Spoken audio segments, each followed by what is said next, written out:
Hello everyone, स्वागत है आप सभी का आरसीबी के इस साल के सबसे बड़े मैच डे पे। पीबीकेएस वर्सेस आरसीबी मुलानपुर में आज होना है क्वालीफायर वन। बहुत ही मशक्क़त के बाद आरसीबी पहुंची क्वालीफायर वन में अगेंस्ट ऑल द ऑड्स। जिस तरीके से जितेश शर्मा ने वो पारी खेली, विराट कोहली, मयंक अग्रवाल, इन सब का अच्छा साथ हमें देखने को मिला। लेकिन अब बारी आ चुकी है वो करने की जिसके लिए हम इतने सालों से मेहनत कर रहे हैं, ट्रॉफी जीतने की। हेजलवुड, टिम डेविड, इन सब पे सस्पेंस बना हुआ है। अगर ये टीम में आते हैं तो किन की जगह आते हैं, सब डिस्कस करेंगे। अगर आप किसी चीज़ से डिसएग्री करते हैं तो आप कमेंट बॉक्स में ज़रूर डालें और वीडियो को कर दीजिए लाइक, चैनल को कर दीजिए सब्सक्राइब। अगर अपडेट्स की बात करें तो आरसीबी की टीम मुल्लानपुर पहुंच गई थी कल दोपहर में, लेकिन आरसीबी ने प्रैक्टिस सेशन नहीं किया। पंजाब, जीटी और मुंबई की बात करें तो उनके मैचेस हमसे पहले हो गए थे और वो ऑलरेडी ट्रैवल कर चुके थे। पंजाब ने प्रैक्टिस सेशन भी किया है, लेकिन आरसीबी को एक भी प्रैक्टिस सेशन नहीं मिला है। और कई बार ये अच्छा भी होता है कि आप जब इतना सारा क्रिकेट एक साथ खेल रहे होते हैं तो एक आपको छोटा ब्रेक मिल गया। आरसीबी की team without practice session qualifier one में खेलने को उतरेगी। ऐसा ही कुछ सिमिलर सिचुएशन हमारे साथ हुआ था जब आखिरी बार हम मुल्लानपुर में खेलने गए थे, जहाँ पे विराट कोहली ने सेलिब्रेशन किया था श्रेयस अय्यर के सामने। तो हमने बताया है कि हमको इतनी प्रैक्टिस की जरूरत नहीं, पंजाब को अगर मुल्लानपुर में हराना है। चलिए मजाक साइड में बात करते हैं हेजलवुड पे। हेजलवुड मोस्ट लाइकली खेल जाएंगे आज का मैच, और ऐसा हमने पिछले मैच से पहले भी कहा था। लेकिन टॉस पे जितेश शर्मा ने कंफर्म किया था कि हेजलवुड अवेलेबल होंगे इस मैच के लिए, और दिनेश कार्तिक ने मैच के बाद भी कहा कि हेजलवुड का इंक्लूजन हो जाएगा पंजाब के खिलाफ। तो अगर हम लाइक टू लाइक रिप्लेसमेंट की बात करें तो नुवान तुषारा और हेजलवुड ये आपस में एक दूसरे को रिप्लेस कर देंगे। बाद में एक सिनेरियो ये भी डिस्कस करेंगे कि नुवान तुषारा और हेजलवुड किस तरीके से साथ में भी खेल सकते हैं, जो आरसीबी टेम्प्ट हो सकता है जिस तरीके से यश दयाल का फॉर्म चल रहा है। वहीं पे अगर टिम डेविड की बात करें तो टिम डेविड पे उतने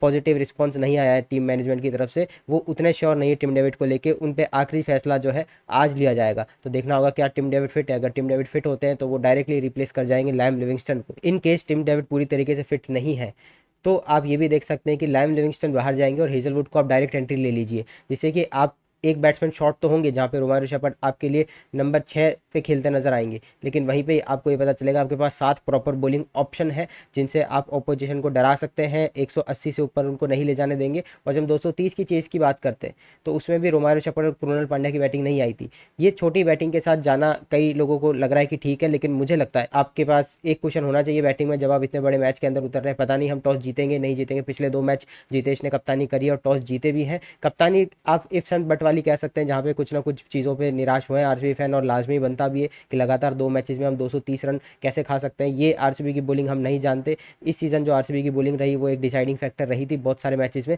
लेकिन जो पिछले 2 मैचेस में बॉलिंग रही है बहुत ही ज़्यादा ऑर्डिनरी। सुयश शर्मा आपको इस मैच में खेलते नजर आएंगे और उनसे उम्मीद करेंगे कि बड़े मैच में वो टर्न अप करे। और हम सबको याद है कि जब हम आखिरी बार मुलानपुर में खेलने गए थे तो वहीं से हमारे स्पिन का टर्न अराउंड हुआ था। एक मैच विनिंग स्पेल डाला था क्रूनल ने सीजन के पहले मैच में केकेआर के खिलाफ।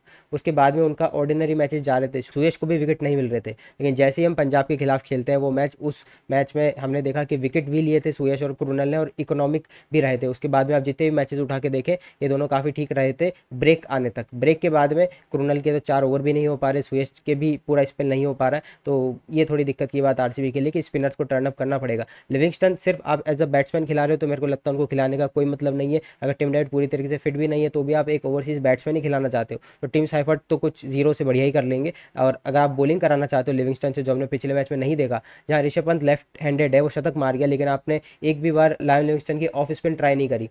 तो ये थोड़ा जान के मैं हैरान था। पहला ओवर तुषारा ने डाला, दूसरा क्रूनल ने डाला।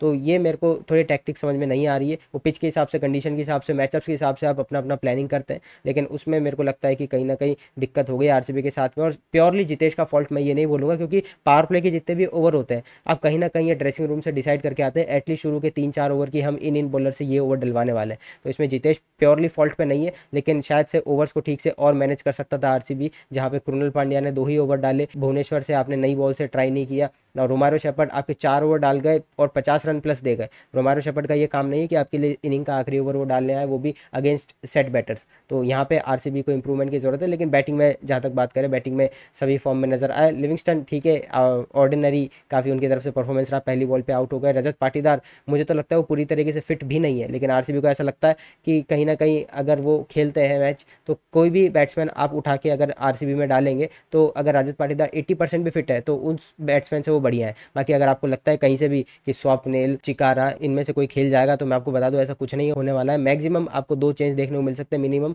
1 चेंज तो देखने को मिलेगा ही। नुवान तुषारा ने कितने भी अच्छी बॉलिंग कर दी हो, लेकिन अगर जॉस हेजलवुड पूरी तरीके से फिट है, जो लग रहा है कि वो है, तो वो डायरेक्टली रिप्लेस कर देंगे नुवान तुसारा को, अनटिल एंड अनलेस जो हमने दूसरा सिनेरियो डिस्कस किया है वो ना हो। वहीं भाई अगर इंजरीज और अनअवेलेबिलिटी की बात करें तो पंजाब के पास भी 2 प्लेयर्स ऐसे हैं जिनके ऊपर दिक्कत पंजाब को हो सकती है। यूजी चहल पिछले 2 मैचेस नहीं खेले हैं, लेकिन रिकी पॉन्टिंग और श्रेयस अय्यर दोनों ने कंफर्म किया है कि यूजी चहल इस मैच के लिए अवेलेबल होंगे। तो हेजलवुड वाली बात है कि उनको भी लग रहा था कि वो पिछला मैच खेल जाएंगे, लेकिन वो नहीं खेले और इस मैच में वो उतरेंगे अगेंस्ट आरसीबी। वहीं पे मार्को यानसन चले गए WTC ड्यूटीज के लिए। तो मुंबई के खिलाफ हमने देखा था कि पंजाब ने खिलाए थे काइल जेमिसन, तो काइल जेमिसन आज वाला मैच भी खेलेंगे, और जब यानसन चले गए तो उनकी जगह पे उमर जाई को चांस दे सकती है पंजाब, क्योंकि उमर जाई के अलावा वो बाटलेट या फिर वैशक विजय कुमार या किसी और इंडियन बॉलर को ट्राई करते हैं तो कहीं ना कहीं उनकी बैटिंग कॉम्प्रोमाइज़ होगी। 6 अनकैप्ड प्लेयर के साथ पंजाब उतरी थी अपने आखिरी लीग गेम में, और मुंबई जैसी एक सॉलिड टीम को उन्होंने हराया था। सूर्य कुमार यादव की उस बढ़िया पारी के बावजूद भी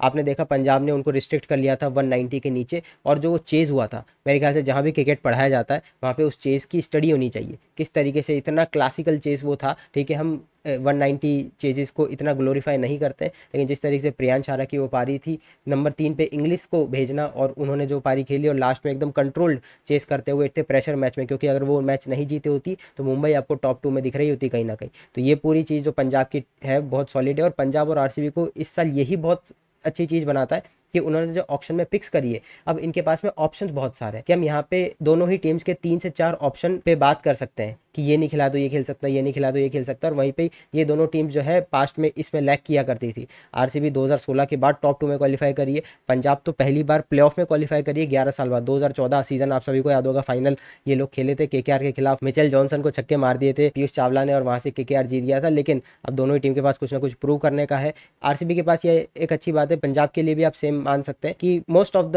प्लेयर्स जो है पहली बार आरसीबी या पंजाब उनके लिए खेल रहे हैं, तो पिछला जो बैगेज है कि आज तक कभी ट्रॉफी नहीं जीते, वो इन प्लेयर्स के ऊपर नहीं आएगा। वहीं दूसरी तरफ अगर आप एक्सपीरियंस की बात करें तो आरसीबी के पास एक्सपीरियंस ज़्यादा नजर आता है, पंजाब में थोड़े से यंग ब्लड ज़्यादा है, तो इतने बड़ी प्रेशर को किस तरीके से हैंडल कर पाते हैं। अगर आप मेरी माने और मैं आरसीबी फैन भी हूँ तो मुझे लगता है आरसीबी थोड़ा सा अपर हैंड इस मैच में रख रहा है। बाकी आप अपनी प्लेइंग 11 बता सकते हैं कॉमेंट बॉक्स में। मैं अगर अपनी प्लेइंग 11 बताऊँ इस केस में कि टिम डेविड खेलेंगे या नहीं खेलेंगे, तो मेरी प्लेइंग 11 इस हिसाब से होगी: Phil Salt, Virat Kohli, Mayank Agarwal, Rajat Patidar, Jitesh Sharma, Liam Livingstone slash Tim David slash Tim Seifert. मुझे लगता है अगर टिम डेविड फिट है तो वो खेल जाएंगे, अगर वो नहीं खेलते तो मुझे टिम साइफर्ट के खेलने का ज़्यादा चांस लगता है, क्योंकि लैम लिविंगस्टन ने बहुत ही ज़्यादा डिसअपॉइंट किया है। उसके बाद में रोमारियो शेपर्ड, कृणाल पांड्या, भुवनेश्वर कुमार, यश दयाल, जॉस हेजलवुड और सुयश शर्मा। यश दयाल ठीक है, कई सारे लोग बोलेंगे भी और कहना सही भी है, क्योंकि अगर इस पूरा सीजन उठा के देखें तो यश दयाल ने लास्ट बार अगर किसी मैच में 2 विकेट लिए थे तो वो था मुंबई वाला मैच, 7 अप्रैल को जो मैच हुआ था। तो इतना पीछे हमको जाना पड़ता है अगर यश दयाल का आपको एक डिसेंट परफॉर्मेंस निकाल के देना। उस मैच में भी इन्होंने 40+ रन दिए थे, कई बार यश दयाल के 4 ओवर निकलवाने भारी पड़ जाते हैं। तो काफ़ी ज़्यादा बेकार सीजन यश दयाल की तरफ से हमें देखने को मिल रहा है। सीएसके वाले 2 मैचेस में उनका मैजिकल परफॉर्मेंस रहा है, लेकिन आपको इन बड़े मैचेस में स्टेप अप करना पड़ेगा, और यश दयाल ने बताया कि अंडर प्रेशर वो परफॉर्म कर सकते हैं। तो उम्मीद करेंगे कि पूरे अगर इतने मैचेस में आरसीबी ने उनका सपोर्ट किया है तो अब भी वो कंटिन्यू करे। बाकी हमारी टीम के पास एक दिन का गैप मिला है, इन्होंने कहीं ना कहीं डिस्कस किया होगा कि पिछले मैच में कहाँ कमी रह गई, तो देखते हैं भाई अब क्या आगे होता है। बाकी मिलते हैं आपसे आरसीबी की जीत के बाद, फाइनल में पहुंचने के बाद। तब तक के लिए बस प्रे करिए कि आरसीबी का दिन बहुत ही बढ़िया जाए और मैच हम जीत जाए। गुड बाय और जय हिंद।